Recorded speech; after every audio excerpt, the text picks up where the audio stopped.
नमस्कार। Previous session ने आम पढ़ी ग्रोथ आउ डेवलपमेंट भितर डिफरेन्स कौन। आज आम देखा कि डेवलपमेंट एक्चुअली कारण कौन, what are the causes of development. तो मन रखु होल साइकोलॉजी रे डेवलपमेंट रो केवल दुईटी कारण अच्छी। गोटे हूँ heredity, another is environment. Heredity कौन, बापा माँ ठारू पिला पाखक आसीथिबा कैरेक्टर बा पूर्वपुरुष मान ठारू आम पाखक जीन रे जो कैरेक्टर सब ट्रांसफर होता है ताकू आमे कहू हेरेडिटी। जेमिति कि पिलाटी बापा माँ परी देखिया होता है। यदि बापा माँ डेंगा होते बा गेड़ा होते पिलाटी मध्य से भली डेंगा बा गेड़ा होता है। बापा माँ का स्किन कलर पिला को भी अफेक्ट करे। तो यही सब आसूची हेरेडिटी रो पार्ट। एनवायरनमेंट फल आमर एक्सपीरियंस गुड़ा फल आम कौन करूँ बहुत गुड़े गुण शिखी था। जमती कि आमर गोटे पिलार पोलाइटनेस बा गोटे पिलार रागिबा कथा कहवा शैली ए सब आमर एनवायरनमेंट अफेक्ट करे।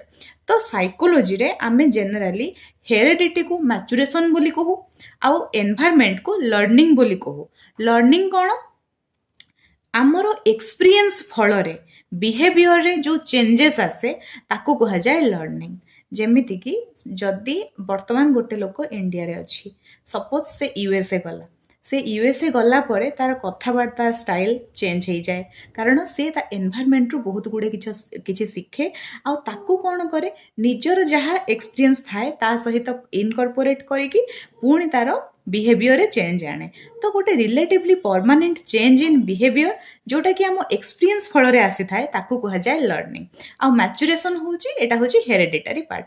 तो साइकोलॉजी रे आमे कहिबा जेतेबेले भी आपनको क्वेश्चन आसीबो कि डेवलपमेंट रो कारण कौन, एटा जनरली बहुत थर क्वेश्चन आसे कि आउ बुले बंकई पचारिबो। जेमति कि गोटे थर क्वेश्चन आसीतिला कि डेवलपमेंट रो कॉज कौन, ता देहर ऑप्शन थिला हेरेडिटी थिला आउ एक्सपीरियंस थिला। एमती भी बुलेइबो। एक्सपीरियंस भी होची कोन एनवायरनमेंट रे आमे एक्सपीरियंस ही गेन करू ना।